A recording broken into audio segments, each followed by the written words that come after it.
നമ്മളെ കണ്ണൂര് വന്നു കഴിഞ്ഞാൽ അവിലിസ്തിരി കഴിക്കാണ്ട് ആരും തിരിച്ചു പോവല്ലേ. കണ്ണൂര് വന്നു കഴിഞ്ഞാൽ മസ്റ്റായിട്ട് ട്രൈ ആക്കേണ്ട ഫുഡും ഫുഡ് സ്പോട്ടും ഞാൻ സീരീസ് പോലെ ചെയ്യുന്നുണ്ട്. ഇത് പാർട്ട് 3 ആണ്. അപ്പൊ ഒന്ന് ഫോളോ ആക്കി വെച്ചു, എന്തായാലും ഉപകാരപ്പെടൂ. അപ്പൊ നമ്മൾ അവിലിസ്തിരി, ദ റിയൽ അവിലിസ്തിരി കഴിക്കാൻ താല്പര്യമുള്ളവർ കണ്ണൂർ തന്നെ പോണം കേട്ടാ. നല്ല അവിലും ഓമപ്പൊടിയും പാലും പഞ്ചസാരയും റോബസ്റ്റ് ഒക്കെ ചേർത്തിട്ട് ഇങ്ങ് തരും. അതങ്ങ് കഴിക്കുമ്പോണ്ടല്ലോ സ്വർഗമാണ് സ്വർഗം. കണ്ണപുരത്തേക്ക് ഡിസ്റ്റൻസ് കൂടുതലാന്ന് പറയുന്നവർക്ക് കുറച്ച് മിനി അവിലിസ്തിരി ഉണ്ട് കേട്ടാ. കണ്ണപുരത്തിന്റെ 7 അയലത്ത് എത്തൂലെങ്കിലും ഞാൻ കുറച്ച് സ്പോട്ട് ഞാൻ പറഞ്ഞുതരാം.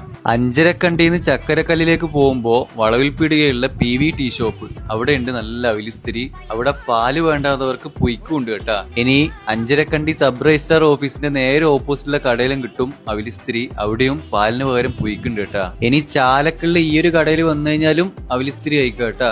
എന്തായാലും ഇവിടുന്നല്ലോ ഒന്ന് കഴിച്ചിട്ട് അഭിപ്രായം പറ. Bye from foodie traveller.